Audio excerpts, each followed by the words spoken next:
तर लॉकडाऊन झालं आणि मला वाटलं आता सगळा ठप्प. आता काय म्हणजे मी आता तेवढी प्रॅक्टिस मी ठेवली पाहिजे, तेवढा मला उत्साह ते नंतर पण राहिला पाहिजे. पण झालं असं की मी माझी प्रॅक्टिस सुरू होती, कारण थोडी थोडी आवड त्याच्यात निर्माणच व्हायला लागलेली होती.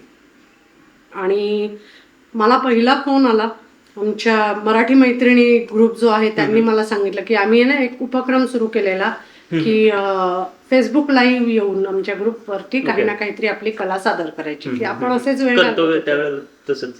तो पहिला शो झाला माझा फेसबुक लाईव्ह. मग मला थोडासा कॉन्फिडन्स आला.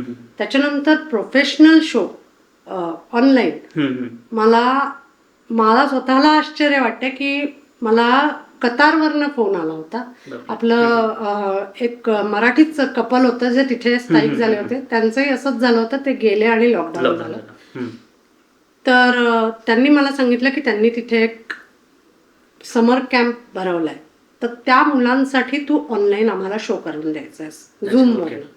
सो तो मी झूमवर शो केला. तो सक्सेसफुल झाला. म्हणजे त्याच्यात तर त्यांनी मला बक्षीस दिलं होतं.